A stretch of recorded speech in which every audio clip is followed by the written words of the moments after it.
ഇന്നലെ ഫ്രണ്ട്സിൻ്റെ കൂടെ ടർഫിലെ ക്രിക്കറ്റ് കളികളൊക്കെ കഴിഞ്ഞ് പുന്നോളിലുള്ള വാട്സപ്പ് തട്ടുകടയിൽ നിന്നും തട്ടലൊക്കെ കഴിഞ്ഞ് കിടന്നപ്പോൾ മണി 3 രാവിലെ എണീറ്റ് ഞാൻ വീട്ടിൻ്റെ അടുത്തുള്ള മെയിൻ സ്പോട്ടിലേക്ക് നടന്നു. നമ്മുടെ മുഴപ്പിലങ്ങാട് ബീച്ച്.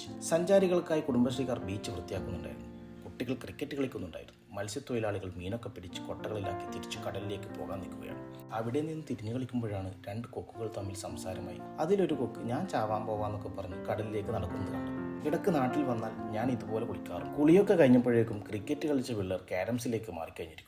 എന്നാൽ പിന്നെ ഇവിടെ ഇരുന്ന് കുറച്ച് തിരകൾ എണ്ണി കളിക്കാമെന്ന് വെച്ചു. എന്തെങ്കിലും മനസ്സിനൊരു ബുദ്ധിമുട്ട് തോന്നുകയാണെങ്കിൽ ഞാൻ ഇവിടെ വന്നിരുന്ന് തിരയെണ്ണി കളിക്കും. അപ്പോൾ അല്പം ആശ്വാസം കിട്ടും. അങ്ങനെ ഇരിക്കുമ്പോഴാണ് ദൂരെ നിന്നും 2 പേർ വരുന്നതിൻ്റെ ശ്രദ്ധയിൽപ്പെട്ടത്. എന്തൊക്കെയോ പെറുക്കി കവറിലിടുകയാണ്.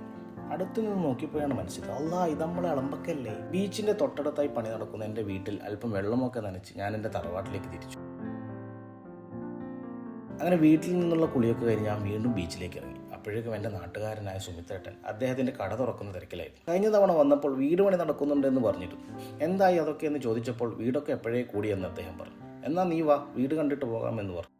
ഞാൻ സുമിത്രേട്ടൻ്റെ കൂടെ വീട് ലക്ഷ്യമാക്കി നടന്നു. ഇതൊരു വെറൈറ്റി വീടാണ്. എല്ലാവരും കൊട്ടാരങ്ങൾ പണിയുന്ന തിരക്കിനിടയിൽ ഇദ്ദേഹം ഇവിടെ ഒരു കൊച്ചു സ്വർഗം പണിയിച്ചിരിക്കുകയാണ്.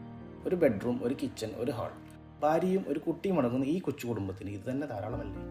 അല്ലെങ്കിലും വീടെടുക്കുമ്പോൾ നമ്മൾ നമ്മളെ സൗകര്യം നോക്കിയാൽ പോരെ. അല്ലാതെ എന്നോ വരുന്ന അതിഥികൾക്ക് വേണ്ടിയും എന്നോ നടക്കാനിരിക്കുന്ന ഫംഗ്ഷന് വേണ്ടി നമ്മളില്ലാത്ത കാശ് വെച്ച് എന്തൊക്കെയാണ് ചെയ്തു കൂട്ടുന്നത്. സുമിത്രേട്ടൻ ബേസിക്കലി ഒരു ആർട്ടിസ്റ്റാണ്. ഇതിന്റെ പകുതി പണികളും ഇദ്ദേഹം തന്നെയാണ് ചെയ്തത്. എല്ലാം ചേർത്ത് 4.5 ലക്ഷം രൂപയാണ് ഈ വീടിന് ചിലവായിട്ടുള്ളത്. അപ്പോഴേക്കും ചേച്ചി എനിക്ക് കോഫി തന്നു.